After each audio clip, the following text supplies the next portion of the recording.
Halo semua, perkenalkan nama saya Davin Noel Rianto atau boleh juga biasa dipanggil dengan Davin. Asal saya sendiri itu dari kota megapolitan sejuta harapan yaitu Jakarta. Nah, pada tahun 2023 ini saya ini akan berulang tahun yang ke-20 loh. Karena saya sendiri lahir di tanggal 25 Desember 2003. Hmm, udah tua juga ya ternyata.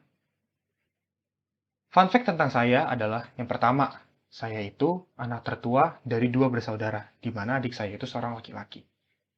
Lalu yang kedua, selama SMA itu saya bersekolah di sekolah Katolik khusus laki-laki. Dan yang ketiga, rambut saya saat SMA pernah gondrong sampai sebahu. Kurang lebih 2 tahun tidak saya potong.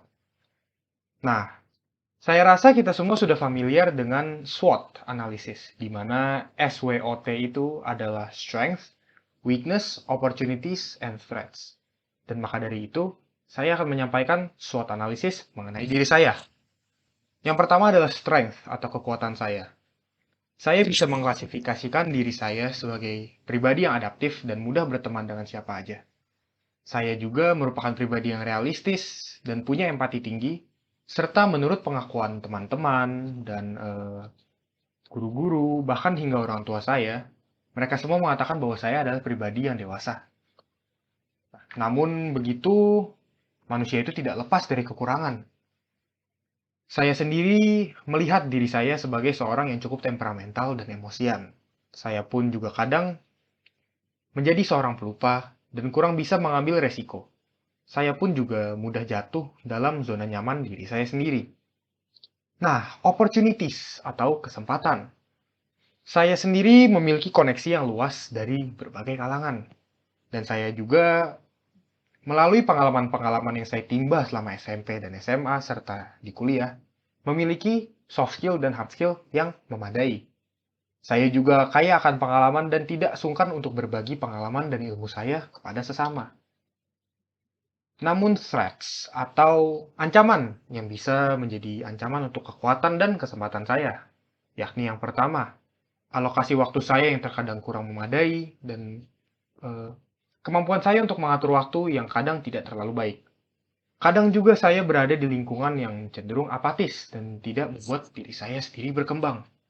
Dan yang terakhir adalah saya juga cukup pemilih dan cukup sulit untuk bertemu dengan orang-orang yang memiliki satu visi dengan saya. Sebagai manusia, sudah saya sebutkan tadi kalau kita semua punya kelemahan. Tapi kelemahan itu tidak menjadi alasan untuk kita tidak berkembang.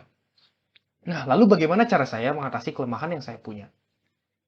Secara personal, saya merupakan pribadi yang cukup introvert dan menikmati ketenangan. Nah, maka dari itu, hal tersebut memberikan saya kesempatan untuk berpikir lebih jernih. Maka itu, langkah pertama yang saya lakukan adalah dengan relax.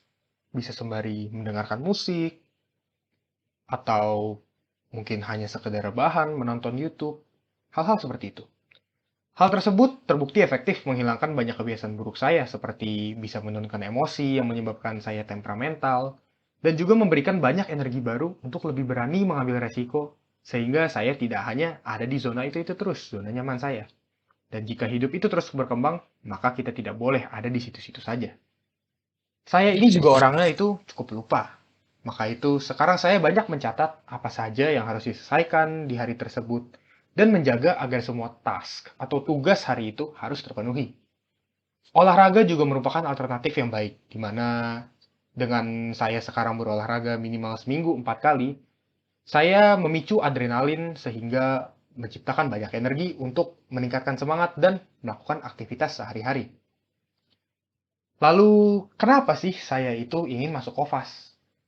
Jadi sebenarnya alasannya itu sangat simpel. Karena saya ingin mengembangkan skill interpersonal saya, khususnya dengan orang-orang baru, di wadah dan lingkungan yang baru juga.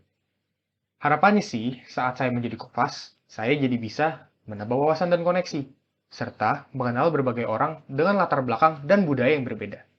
Hal tersebut menurut saya penting nantinya untuk bisa beradaptasi di dunia profesional yang sudah sangat global di era industri 5.0 ini. Sekian video perkenalan saya. Saya harap videonya dapat diterima dengan baik dan see you later.